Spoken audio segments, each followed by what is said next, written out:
Erev Tov Naharia. Good morning in Nashville. Greetings, friends, wherever you are today. And we are all over the place. I'm seeing London, I'm seeing Maine, Chicago, New Rochelle, Monroe Township. I don't know where that is in New Jersey, but thanks for joining us. Bushy, I'm seeing. We have folks from all over. Providence, Rhode Island, thanks for checking in. South Florida, of course, where I am at the moment. Savannah, Georgia.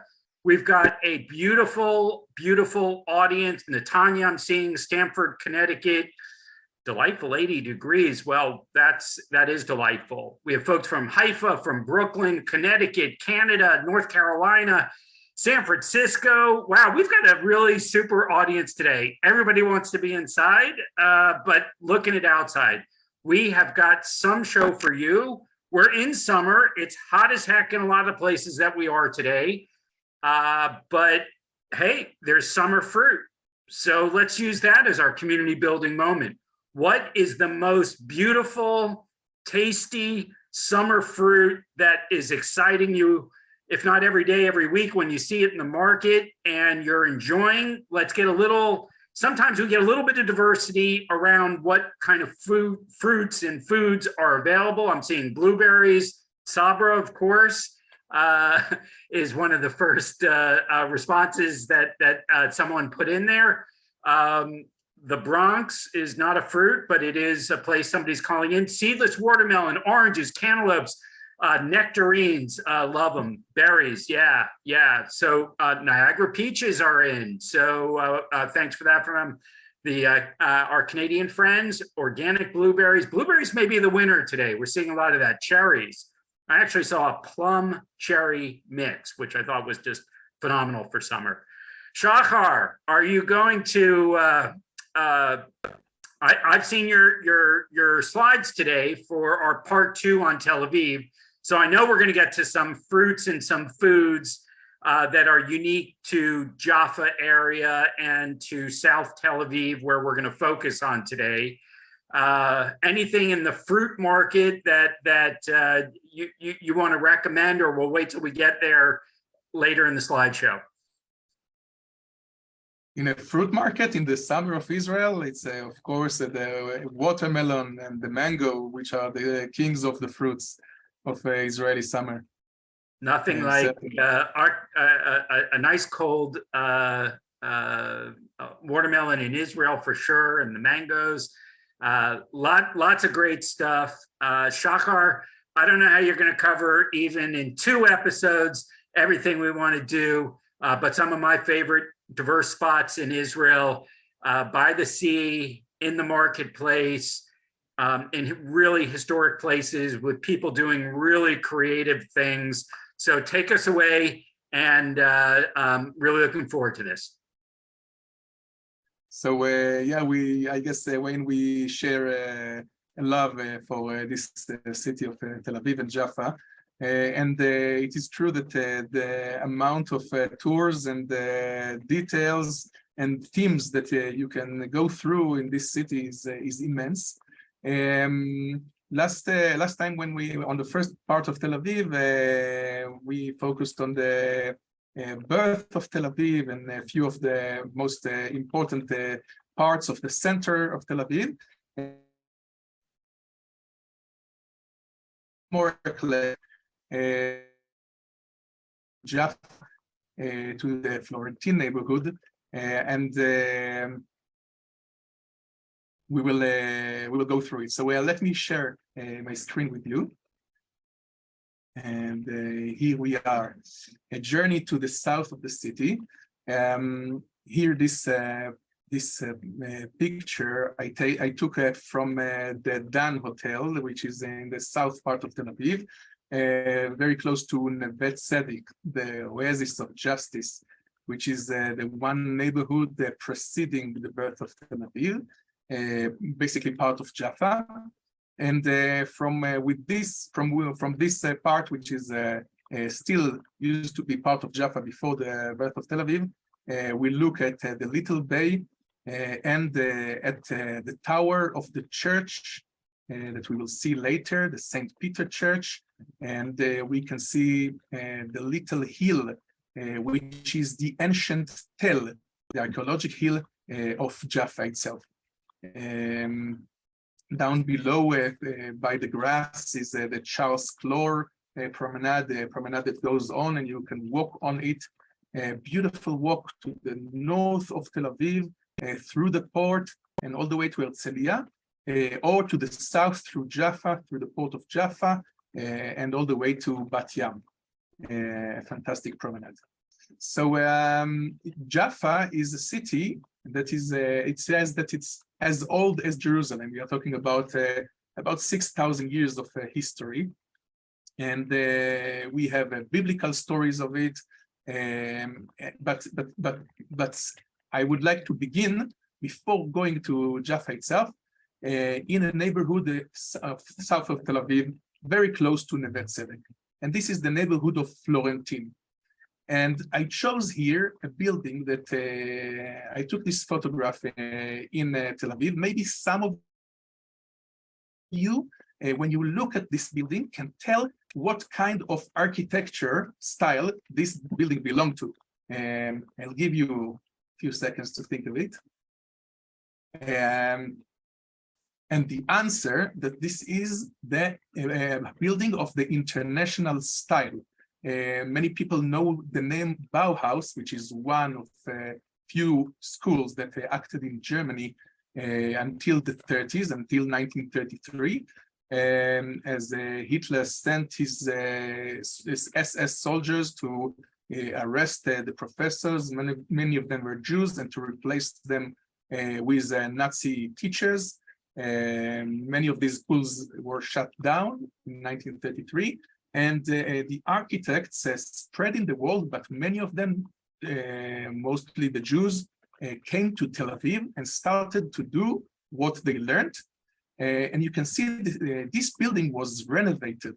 Originally, it had 3 floors, but now in Tel Aviv, there are ways that you can get a permit to build more floors, but to keep the same style.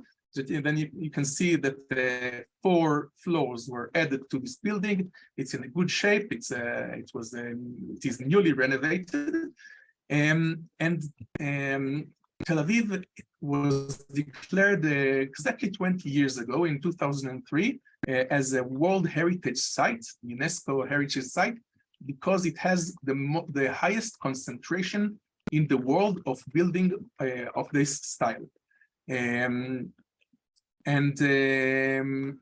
One of the ideas of this style was to be clean and efficient, to put the human needs in the middle, to be efficient in the way that you use the electricity, so as much light as possible to come in. And you can see the staircase that goes vertically here. There are windows all around the staircase, so nobody will have to use electricity during the daytime. And basically, it's not all the Bauhaus looks the same, but in order to recognize the Bauhaus, usually you will see a flat face with no decoration, but still aesthetic, clean, white, and with horizontal elements, like those balconies here, and a vertical element, which is usually the staircase that leads out. So this is the international style, or Bauhaus is one of them. And you can also see other examples. One that was, less renovated. You can see the condition is less good, but it's the same from the same period. And whenever you see buildings of this style in Tel Aviv, you know that they were built during the 30s. And here you can already see the bottom of this building that has some graffiti on it, which tells us that indeed we are in Florentine. Florentine, for the last at least 2 or 3 decades, is a place of artists, students, young people that settle there because, it's the south of the city. It used to be in a bad physical shape. And so the apartments were cheaper, and the students and the young artists could settle there. And with the decades that passing, more and more bars were opened, and the art galleries, etc. And it became a very hip, cool place to be.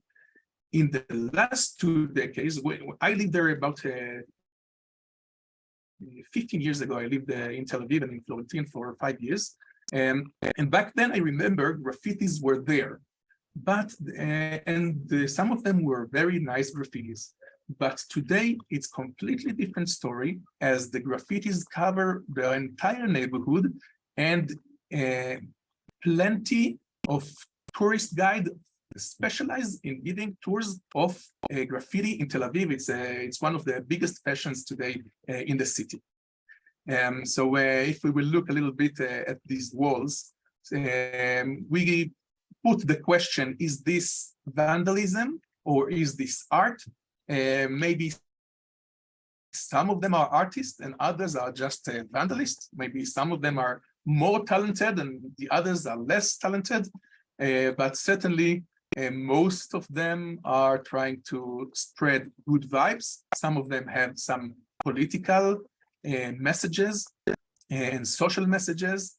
You can see here in the distance, you can see here again, this little staircase, vertical staircase that tells us that we are looking in probably another international style building.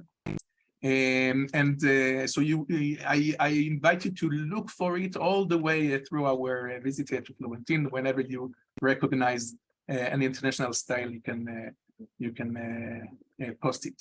So you can see some of those graffitis of the love of Tel Aviv, fake it till you make it. I had a very close artist friend that when we were on our early 20s,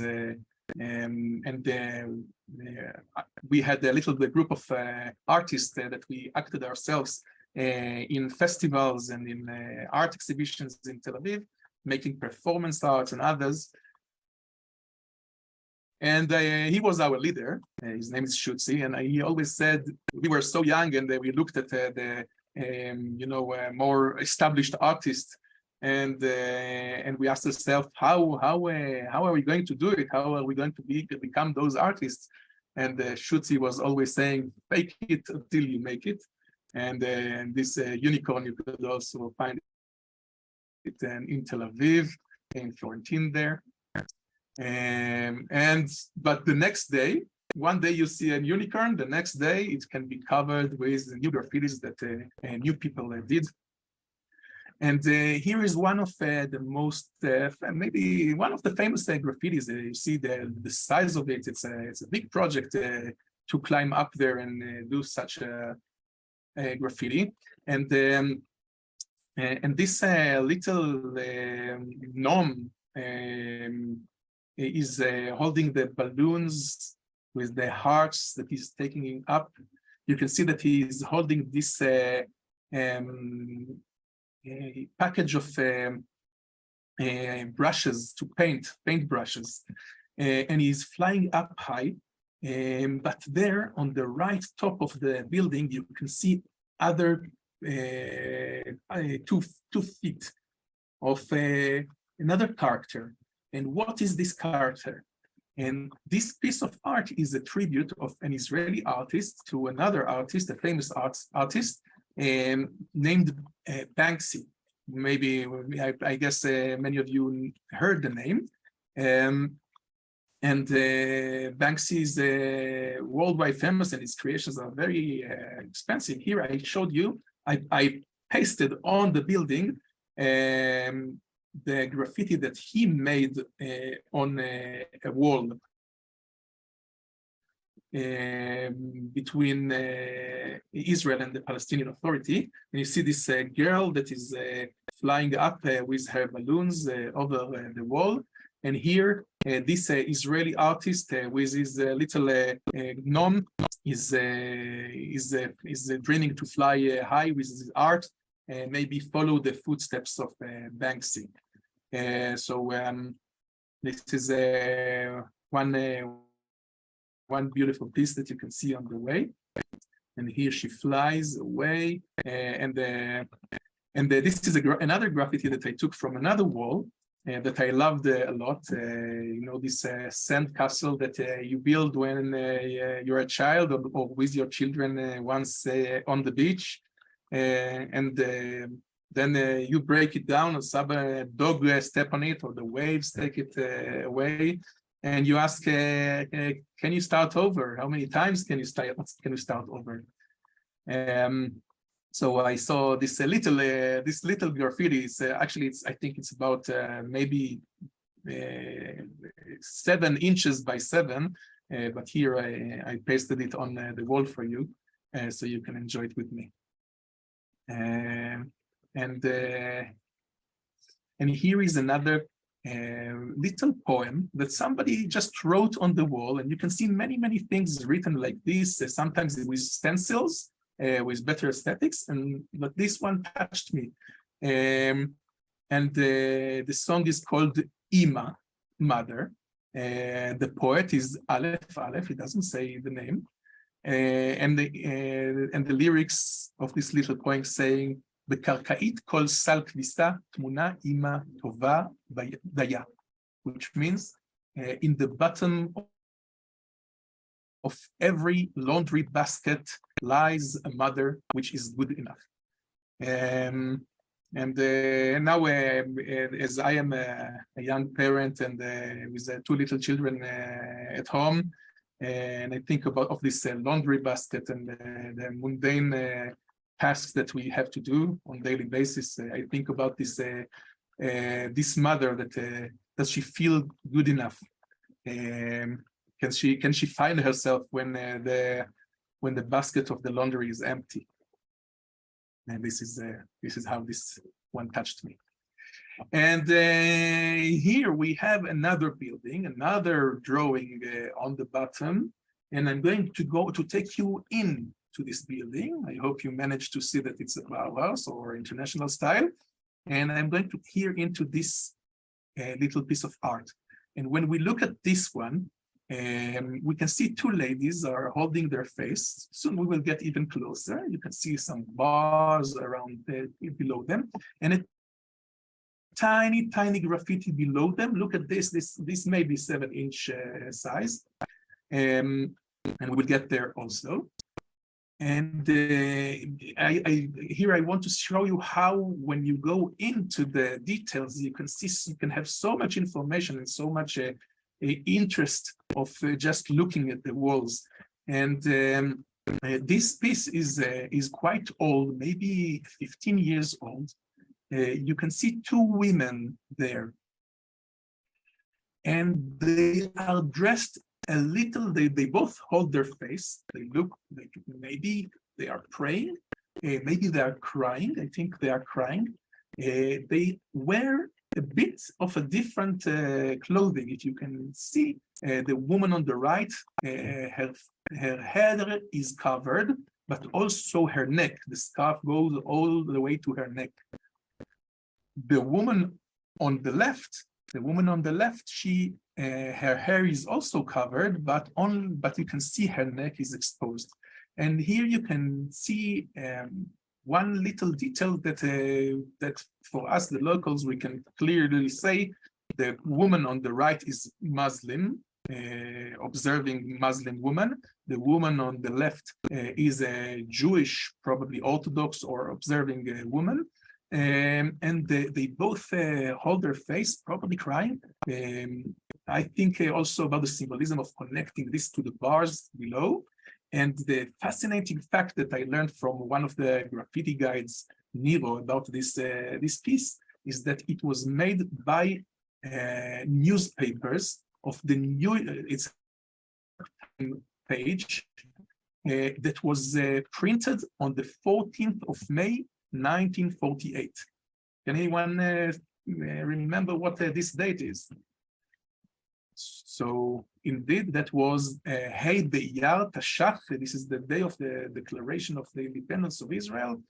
And this piece of art, when I look at it and I think, what does it talk about? Because, art, everyone can give their own interpretation, but I see some of the sorrow of the people that we suffer since. and the question, when will it end? So this is another part of the expressions that you can have there on the walls. Of course, a lot of Israeli politics, etc. I don't know if any of you recognize this picture. I hope some of you do.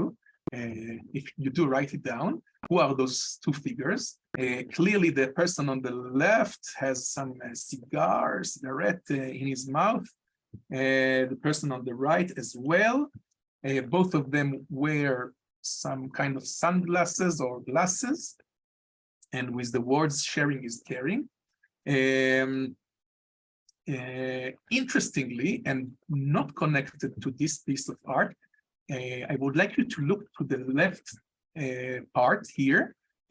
You see this purple figure and this green figure over here. This child that is smiling, he's wearing a wolf suit.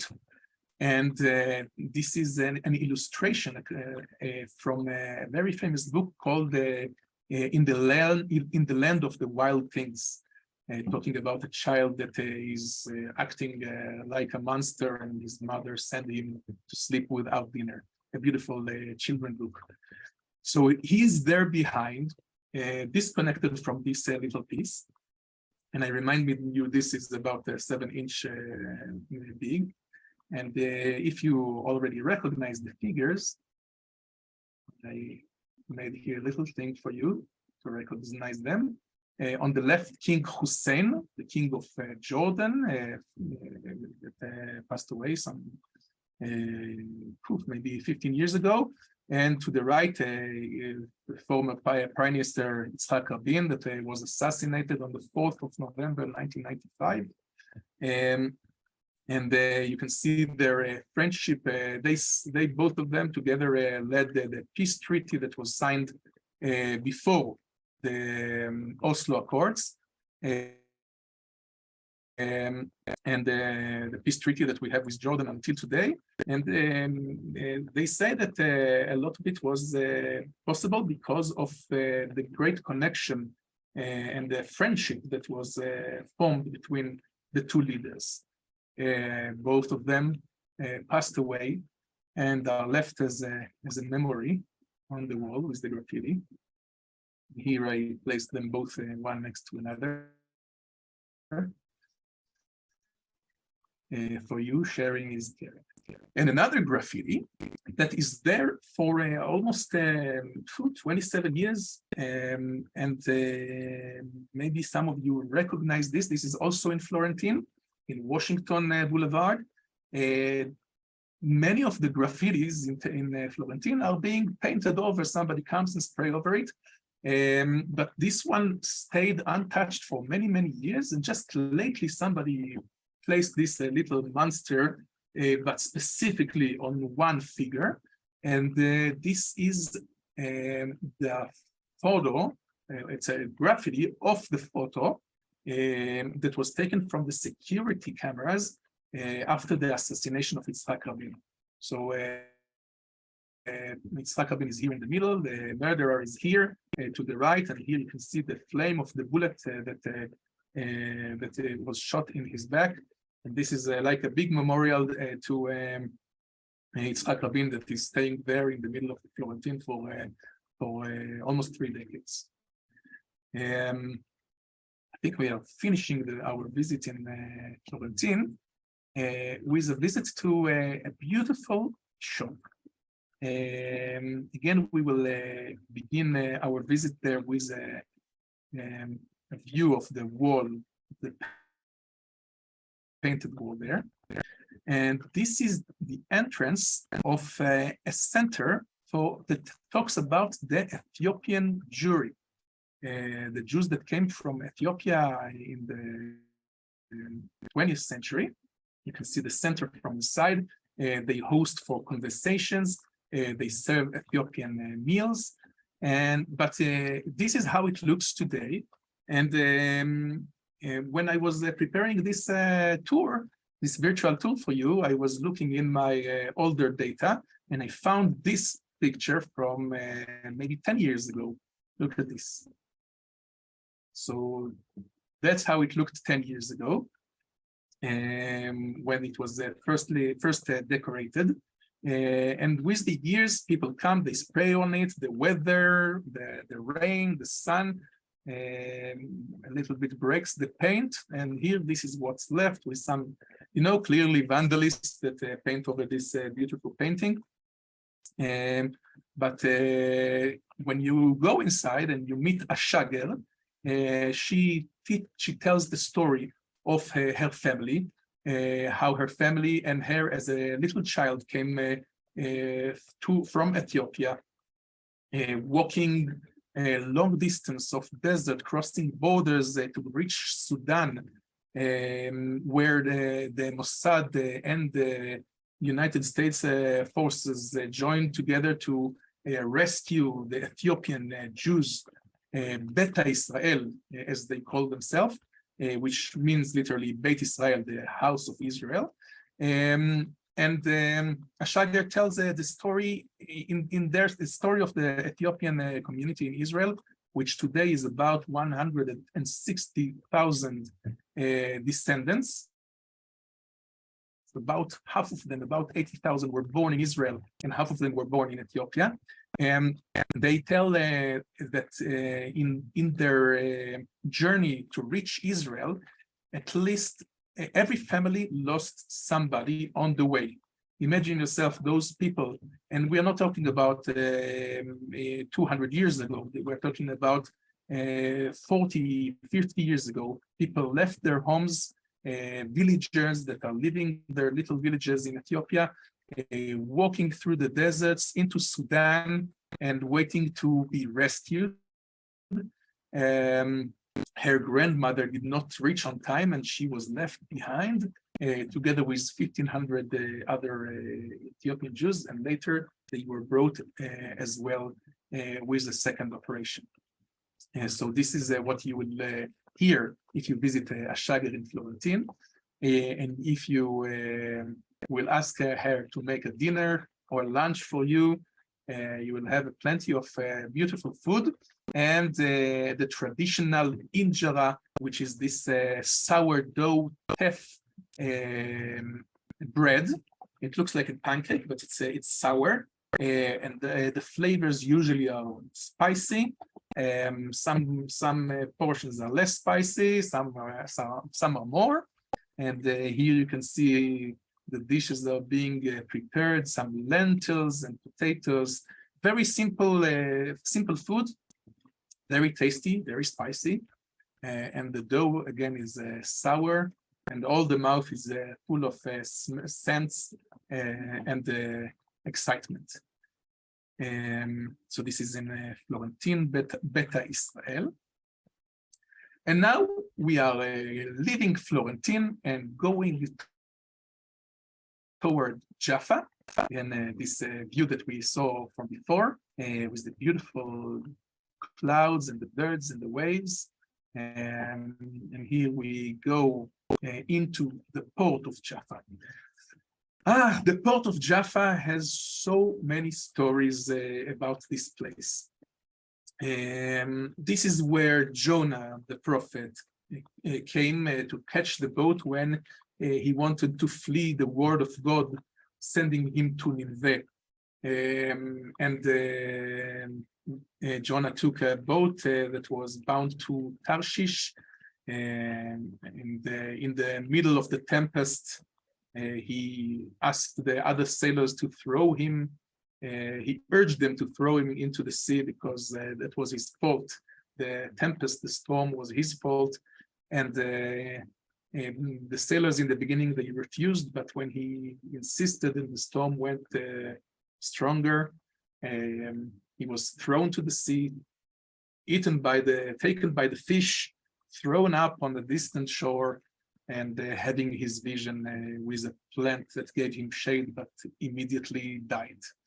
The story ended up with Jonah in the heat of the sun crying to God and tell him, why why are you torturing me? Well, you gave me shade, and then now you kill the plant. And God tells him, if I decide that something will die or live, it's my decision and not yours. And you have to go and do what you're told, please. So this is maybe one of the first stories that we know of this port of Jaffa. We also know about the wood that King Solomon brought to build the palace and the temple. The cedar trees that were brought from Lebanon were brought over the sea into the Jaffa port, and from here to up the road to Jerusalem to build the temple and the palaces. And another person that arrived there in 1898, no other than Herzl, accompanied with David Wolfson and others, came on a ship all the way from Europe to Israel, to the land of Israel. The year is 1898. It is just few months after the second Zionist Congress. The first one was 1897, second 1898, and then after that, Herzl is making his way to the land of to Jaffa, to the land of Israel, to meet with the German Caesar Wilhelm II, that maybe he will help him with the Ottoman authorities to get permission and to establish an autonomy or a future state for the Jewish people in the land of Israel. So here is Herzl with and his friends with clothes that they all bought in Egypt on the way to the land of Israel. And it's not for this virtual tour, but a virtual tour following the footsteps of Herzl in Israel, going from place to place. He was here for 8 days and he visited so many places. His schedule was so tight, and which is amazing that it is described that as he arrived to the port of Jaffa, he was sick with fever.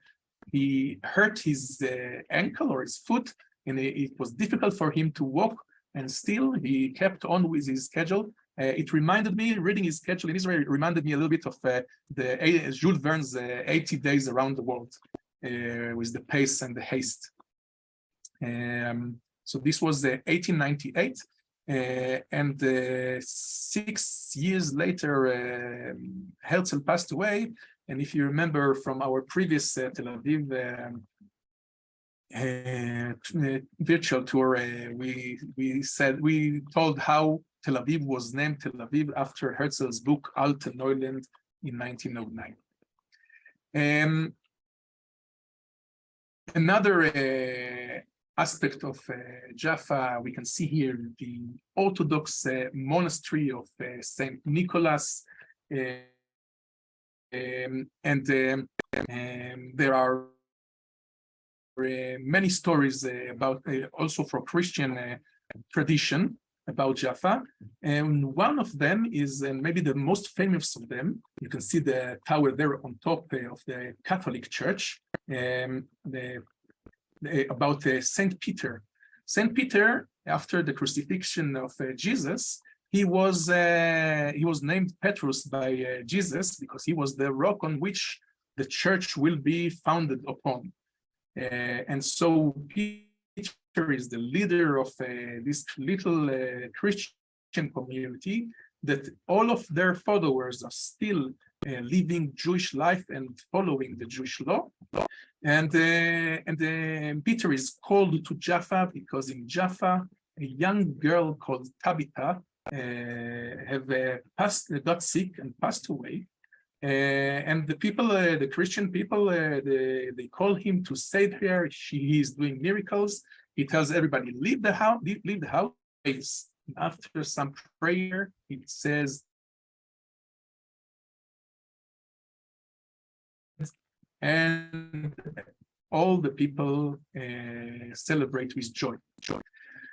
After that, Peter is sitting on the rooftop, and he's going into a trance state. And in this trance state, in Jaffa, he see a vision. And in the vision, he see a tablecloth held by its four corners, going down from the heavens, and on the tablecloth, all kinds of animals, every kind of animal that is known to human being, which tells us, including the non-kosher ones. And the voice comes from the sky and tells him, Peter, rise, kill and eat. And Peter says, no way, how can I eat something that is not clean, that is not kosher? And the voice repeats 3 times, and it tells Peter, how come that you men say that something that I, God, created is impure?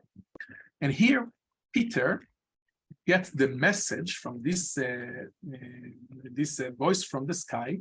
He gets the message that he is allowed to eat the things that are not kosher. And from there, the next step, 3 men are coming to take him from Jaffa to Caesarea. Over there, he brings into Christianity the first Gentile, Cornelius, a centurion in the Roman army, that invites him to meet him. And from that moment, this story tells us basically the moment that Christianity was opened from being only between Jewish people that follow the words of Jesus into an international religion that is spreading to the other nations. Another famous story that happens there in an Armenian monastery. You can see here the figure of Napoleon. Napoleon arrived to Jaffa in 1799 after he took Egypt from the Ottomans, and he pushed the Ottomans north and north, and on his way north in his fight against the Ottomans, he arrived to Jaffa, and he sent a trumpet man and an officer to the ruler of Jaffa, the governor, to tell them, surrender, we just want water and food, and we will go on. But the 2 messengers were decapitated and their heads were placed on the wall. And they say that Napoleon saw that and sent his people and tell them, go do whatever you want. And he allowed them to massacre the Ottoman fighters. Many of them were Albanians. And the descriptions say that the streets of Jaffa became rivers of blood. This picture, painting, which was painted by Antoine Jean Gros in 1805, 6 years later, when Napoleon is now no longer just a military leader, but he is the emperor of the French Empire. This picture is said to be propaganda. It was made because the stories after the attack over Jaffa gave a reputation to Napoleon that he was so cruel. Here he shows how he came to his soldiers that are in the monastery and helped them. They have a plague. After the massacre, they got a plague that was spread in Jaffa and in the French army. And here they show how Napoleon the Brave, he comes, he touches the bodies of the sick, he is not afraid, and he cares about the wounded ones. So this picture is seen today by many as a propaganda that Napoleon created. It was shown in the Salon de Paris in 1805, and from here Napoleon proceeded to Acre, where he had his first defeat, on which he said, if I took Acre, I would take Constantinople, Istanbul, and from there I would take the entire world. So here we are, and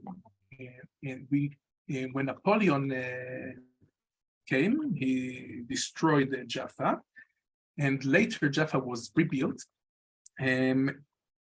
But later it was also had a significant destruction in the days of the British Mandate. The Great Arab Revolt that broke in 1936, the Arabs blocked the approach of the British to the port, and the British in return destroyed 237 buildings. And the streets that you see here with the galleries are the few streets that are left in the old city of Jaffa that you can see.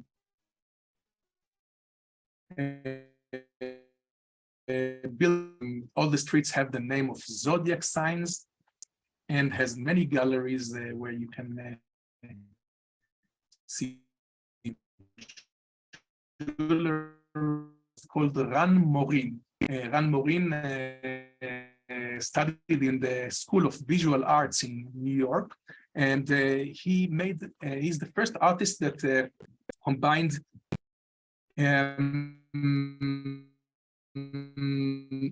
works of art which combine natural pieces, living pieces, with metal or concrete.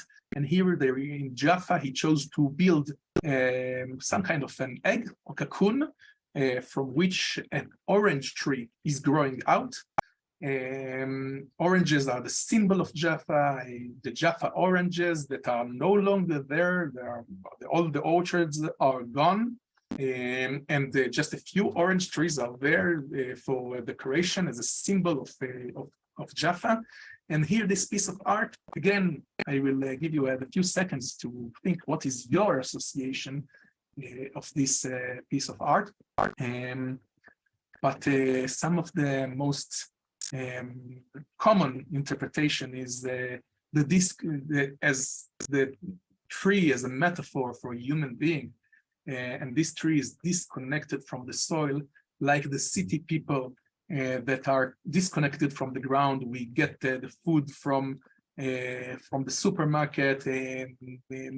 Many people haven't seen a field for so many years, and the human beings are disconnected. Some say it's like the wandering Jew, the roots are already packed and it's ready to move from one place to another. But you can have many different interpretations for this. And from here, we walk to the top of the Jaffa Hill, the bridge of the wishing bridge, where you find your zodiac sign, you place your hand on it, and you can ask for your wish, what you would like, what is your wish from the world for your life. Watching the church, the Catholic Church, Franciscan of St. Peter, again from the other side.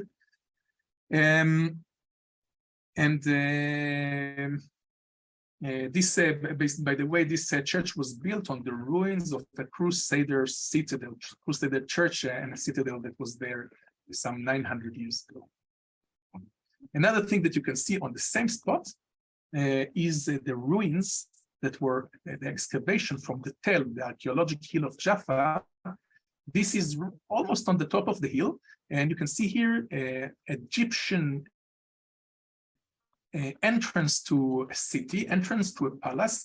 The gates here that are, you can see the hieroglyphs on the gate.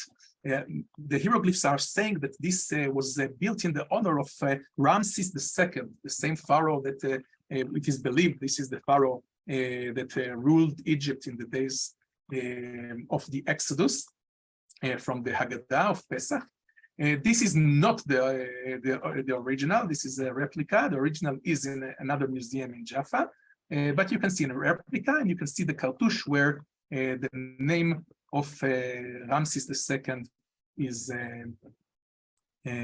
inscribed with the mud bricks that were found. And now on the top of the hill, the statue of faith, a statue that was made by Daniel Cathri in 1975, a symbolic statue which encompassed the promise over the Holy Land to the fathers, Abraham, Yitzchak, and Yaakov. And where are they? To the left, you can see Abraham. He's raising his hand and he's offering the baby Isaac or a child as a sacrifice to God, the binding of Isaac. Below Abraham, you can see the ram, the horn here and the face and the leg of the ram, and this is the binding of Isaac. Abraham and Isaac are here. On the other side, person is lying down and he's having a dream. And in the dream, he sees angels going up and down in a ladder. And this is, of course, Jacob. From the promise of the land, above the promise of the land, you can see the priests, the Cohens, are going with the shofar, led by Joshua. They walk around the cities of Jericho. They blow the horns until they roll 7 times until the walls fall, and this is symbolizing the conquest of Jericho. Walking down to the middle of Jaffa, you pass by the Mahmudiya Mosque that was built in 1814, the main mosque in the entrance to the city, giving water to the people. Not anymore, but in the Ottoman days. And here you reach the famous clock tower that was built in 1903 in the honor by a Jewish clockmaker, watchmaker, in the honor of the 25th anniversary of the regime of Abdul Hamid II, the Ottoman emperor. In front of this, the facade, the broken facade of the new government house, the new Saraya, that was destroyed by the Lehi in January 1948 as a part of the war that preceded the independence war between the Arabs and the Jews. The Arabs had multiple attacks on Tel Aviv, and the Lehi wanted to show that the responsible will be punished. This building was the headquarters of the Arab forces, and it was exploded by a truck of explosives. So this is how it looks today, and this is how it looked in around 1929. You can see the diligence, the wagons that would take you from here to all over all the parts of Israel. And here is the government house that was exploded. You can see it's standing here, facing Tel Aviv, that is being just built. And if you go further from the clock tower, you walk through the streets of the flea market, where it used to be only old things like these, but now around the old things shops, you can hang around and visit many bars and restaurants, and it became a hip place, one of the most popular places to go out in a Tel Avivian night. And here is a little visit to my favorite little bakery. It's a very small cafe called the Milk Bakery. And over there you can, in my opinion, find the best crème pâtissière that you can find in Israel inside these little cookies that I just forgot the name of them. But I really recommend trying them. Adila, the owner, she studied the bakery in France, in Paris, and she brought her knowledge, and she makes wonderful dishes. Incredible cook. You can see here another example for her art with all those summer fruits and grapes and strawberries and peaches, everything in one crumble cake. Shahar, somebody suggested it's a macaroon. Is that what you're looking for? No, it's not a macaron. Certainly not. We call it in Hebrew pachzanit, and I don't remember the French or the English name, but I'll try to find it. Maybe somebody can. And the name of the bakery is Chalav or milk or the Milk Bakery. The Milk Bakery. Milk like Milk Bakery. It's called in English. That's the name. It's not. It doesn't have a Hebrew name. Got it. We are getting closer to the end of the time. We still have some time, and here I want to invite you to sail the boat. We took my brother-in-law made a sailing license, and here we rented a little tiny yacht, and the yacht is sailing here into the sea, into the Mediterranean Sea. You can see the stones, the rocks here to the right, the rock with the flag on it. We will see it from different angles here. You can see my sister, my wife, and the other people of my family. This is called the Andromeda rock, with the story of Andromeda from the Greek mythology, told about the story, told about this rock. And you can see the line of Tel Aviv, the line of Jaffa. It was quite a windy, wavy day, and it was the first time that we go with my brother-in-law into the sea, and having him sailing this boat in the wavy sea was in the beginning a difficult, scary thing. All the boat was going to the sides and up and down. But here I want you to see the outline of Jaffa and Tel Aviv. We'll have a better look of it soon, but you can see clearly how different Tel Aviv and Jaffa looks from afar, when Tel Aviv has those big buildings and the towers, and Jaffa is still having its old ancient look, the Tel of Haifa.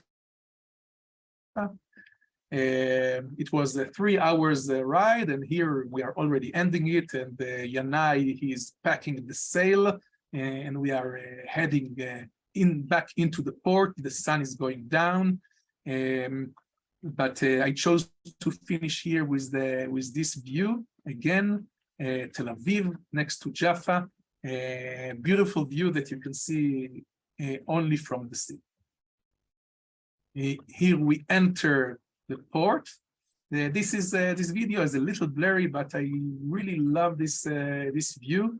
Going into the port slowly, the people walk on the promenades. You can see there are some shops, some restaurants, but mostly these people are just walking through the promenade. People are fishing, and this is just a beautiful evening, afternoon in the port of Jaffa, and I really recommend just walking there with no special goal.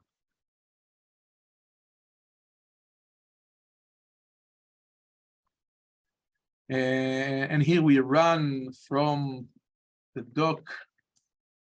This is in green is my little boy, Shaked, and my niece, Zohara. They are happy to go off the boat because it was, in the end, it was so windy and cold. And here's little Geffen. And we go into the port. And here we visit, we have a short visit into a beautiful restaurant called Hazaken Vayam, the Old Man and the Sea. You can see the decoration. This is a restaurant that serves all kind of Mediterranean food, with an emphasis for fish and from the Mediterranean Sea. But you can also find other types of food. And here we can see it's a big restaurant. It can hold also big groups. You can see the diversity of people that come to eat there, the diverse types of food, the salads, the falafel, the cauliflower, the hummus and tahini, the salads. Everything is ready and everything is big quantities. It's going fast. There's lots of kind of, everyone that sit there will get such a tray with all the plenty of the Middle Eastern kitchen. And here we are in the bakery where they make the laffa. And there's the friendly baker. And ending up with with the sweets, the little sweets with a little bit of dough fried in a lot of sugar. This is a little piece that was left from the previous. Shahar, I think we're going to have to hold off on the rest of North Tel Aviv, where I do want to get a couple of questions in real quick, but before the end. If you don't mind, a question from Robin about the port. How active is that port now, and like what size boats are able to come in there?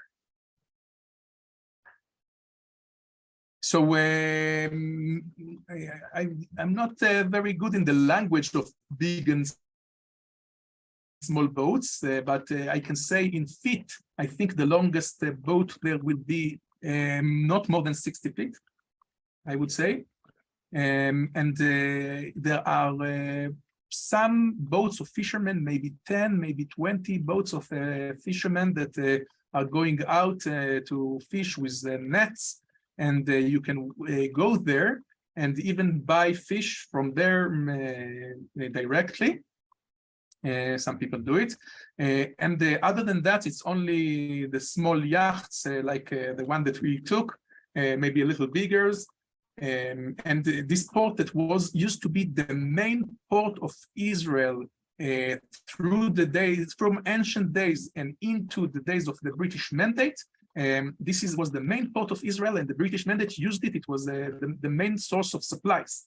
When the Arab Revolt blocked it in 1936, the British gave permission to the Jewish people to build the new port of Tel Aviv in the north of the city, and also an airport in the next to it, which was recently closed. You know, we always have a very active audience, and that weigh in with their opinions and help one another. It's one of the things I love about doing this program. Elias suggested that the debate over what those the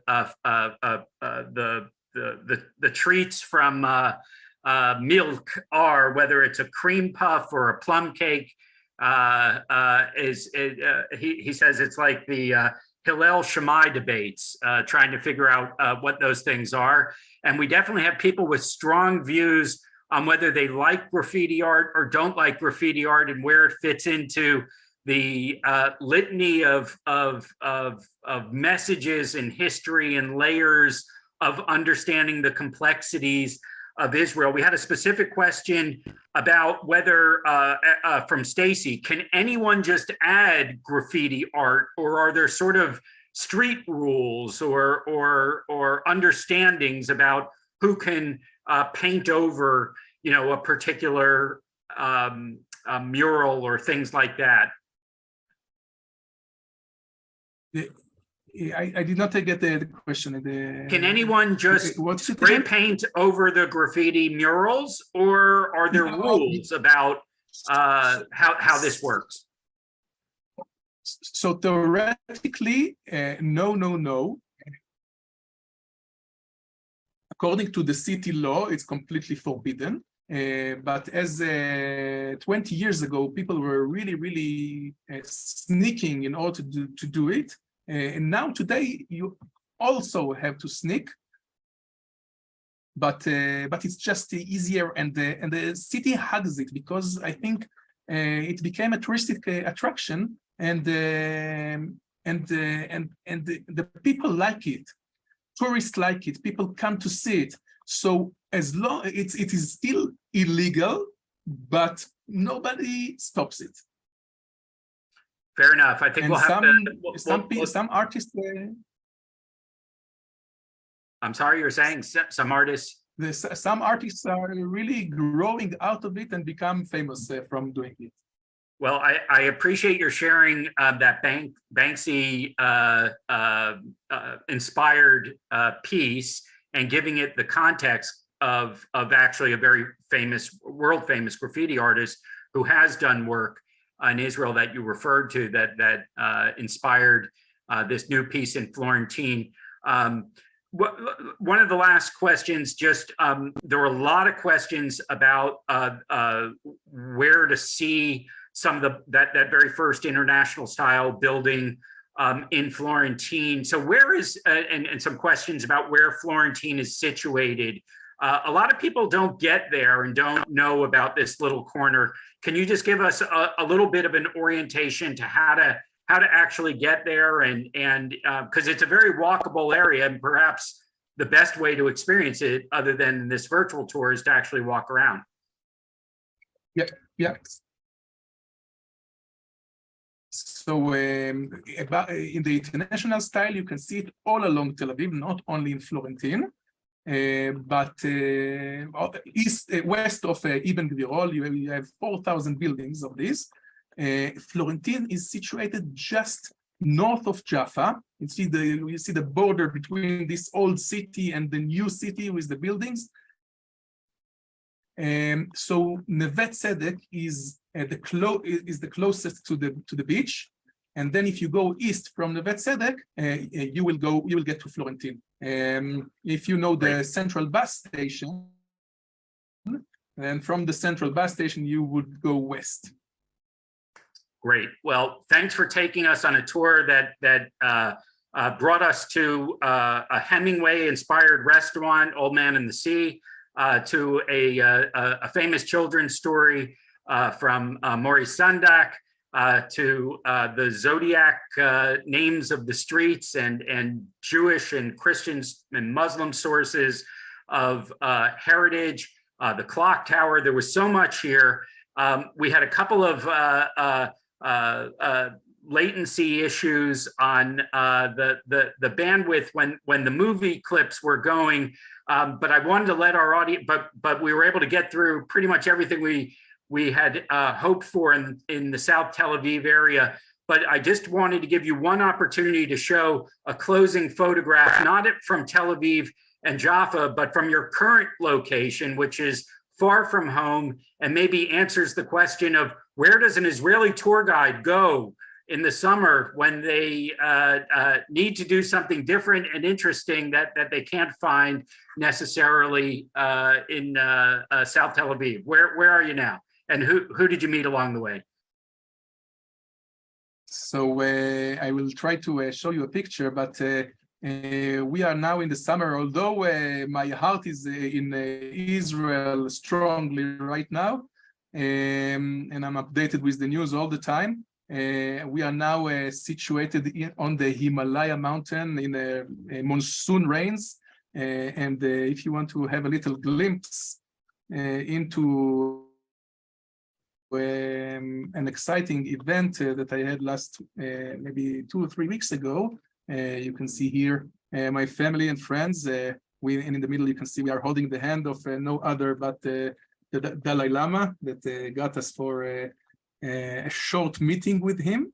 We had some individual seconds with him, and then this group picture of everybody is Israeli. And it was a sweet meeting. We got a deep look into his eyes and touch his hand.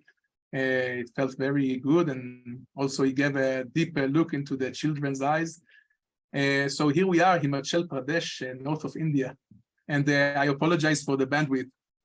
Well, Shahar, first of all, I think this is our first appearance of the Dalai Lama on our AIFL webinar series. So I want to thank you for coming to us live from the Himalayas, which is not something I've been able to say before on any of our previous episodes. And to all of you that stayed with us through the end of this episode, we hope you enjoyed the treat, not just the treats that are in the bakeries of Jaffa, but also from our wonderful tour guide, Shahar Fertig, and the family Tiyul that he's on at the moment, continuing to spread the love of Israelis and Israel around the world.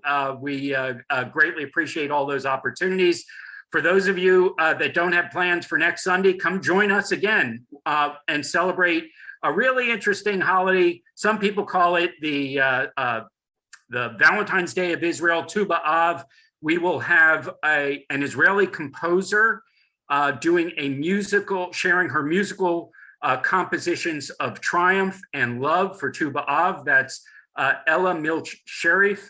It's going to be a beautiful tribute episode and a great way to experience another aspect of Israel's cultural contributions to the world. Everyone have a safe week. Thanks for joining us. Shahar, I hope no more monsoons for you in that part of the world. And we look forward to our next parts of our series. And if you missed it and you want to see the first part of the Tel Aviv tour, please just send an email to us. We're happy to send it to you. It's available on our YouTube channel, AIFL. It's available on the AIFL website, all for free, all because we love Israel, all because we love you. Everyone, Lehitraot, have a safe week.